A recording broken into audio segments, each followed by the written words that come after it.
یہ ریڈیو صدائے حریت جموں و کشمیر ہے۔ محمد طارق اپڈیٹس کے ساتھ۔ مقبوضہ کشمیر میں سعید علی گیلانی کی زیر قیادت کل جماعتی حریت کانفرنس، میروائز عمر فاروق کی سربراہی میں قائم حریت فورم اور دیگر تمام حریت رہنماؤں اور تنظیموں نے بھارت میں مقیم سفیروں کو سخت ترین نگرانی میں مقبوضہ کشمیر کا دورہ کرا کے دنیا کو گمراہ کرانے کی بھارتی کوششوں کی مذمت کی ہے۔ کل جماعتی حریت کانفرنس نے اپنے ایک بیان میں کہا کہ غیر ملکی سفیروں کا دورہ مودی حکومت کا منصوبہ بند اقدام تھا، جس کا مقصد دنیا کو یہ دکھانا تھا کہ مقبوضہ کشمیر میں سب ٹھیک ہے۔ ایسے مضموم اقدامات سے زمینی حقائق اور جموں و کشمیر کی متنازع حیثیت تبدیل نہیں ہو سکتی۔ سینئر حریت رہنما پروفیسر عبدالغنی بٹ نے کہا ہے کہ نئی دہلی میں مقیم غیر ملکی سفراء کا حالیہ دورہ مقبوضہ کشمیر بھارتی سفارتکاری کی ایک اور بے سود مشق ہے۔ پاکستانی وزیر اعظم عمران خان نے کہا ہے کہ RSS کے نظریات نے 1 ارب کی آبادی کے ایٹمی بھارت کا کنٹرول سنبھال لیا ہے۔ بھارت میں مسلمانوں سے سلوک سے متعلق برطانوی اخبار کی خبر ری ٹویٹ کرتے ہوئے عمران خان نے کہا کہ راشٹریہ سیوک سنگھ کے نظریات نسلی بالادستی، مسلمانوں اور اقلیتوں کے خلاف نفرت پر مبنی ہیں، اور جب بھی بوتل میں قید جن باہر آیا تو قتل و غارت ہوا۔ پاک افواج کے ترجمان میجر جنرل آصف غفور کا کہنا ہے کہ بھارتی فوجی سربراہ کے بیانات معمول کی ہرزہ سرائی ہے، بھارت کی کسی بھی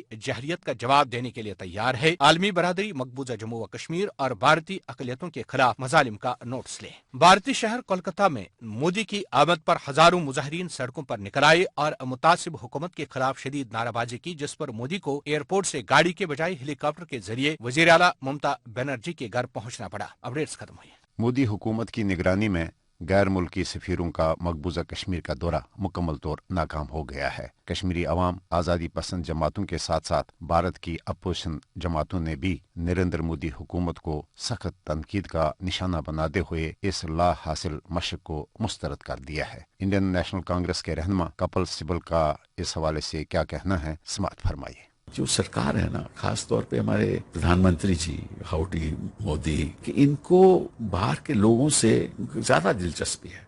لگتا ہے کہ ان کو اپنے لوگوں سے اتنی دلچسپی نہیں ہے، کیونکہ یہ باہر کے لوگوں کو وہاں جا کے دکھانا چاہتے ہیں کہ دیکھا کتنا کمال، کشمیر میں کتنا بڑھیا واتاورن ہے، کوئی دنگے نہیں ہو رہے، کوئی فساد نہیں ہو رہے۔ ابھی آپ کہو کہ بھیا آپ کو ایک دن گاڑی دلی میں نہیں چلائیں گے، ٹھیک ہے نا، تو وہ ایکسیڈنٹ نہیں ہوگا کوئی، ٹھیک ہے، اور پھر آ کے کہیں گے دیکھو دلی میں ایک دن ایکسیڈنٹ نہیں ہوا۔ کیوں نہیں ہوا؟ کیونکہ آپ نے پابندی لگا دی، گاڑی چلا ہی نہیں سکتے۔ تو یہی جموں کشمیر میں ہو رہا ہے کہ اگر آپ جموں کشمیر کی ساری جو ایکٹیویٹی بند کر دو گے، 7 ملین لوگوں کی ایکٹیویٹی بند کر دو گے، پھر کہو گے کہ وہاں کوئی دنگا فساد ہی نہیں ہوا۔ ارے کسی کو گھر کے باہر نہیں آنے دو گے تو دنگا فساد ہوگا کیسے؟ ہونا بھی نہیں چاہیے، کوئی بھی نہیں چاہتا کہ دنگا فساد ہو۔ تو یہ ان کی راجنیتی ہے۔ باہر کے لوگوں کے پرتی ان کا بڑا لگاؤ ہے۔ اتنا لگاؤ اپنے لوگوں کے پرتی ہوتا تو یہ استھتی آج نہیں ہوتی۔ یہ تھے انڈین نیشنل کانگریس کے رہنما کپل سبل۔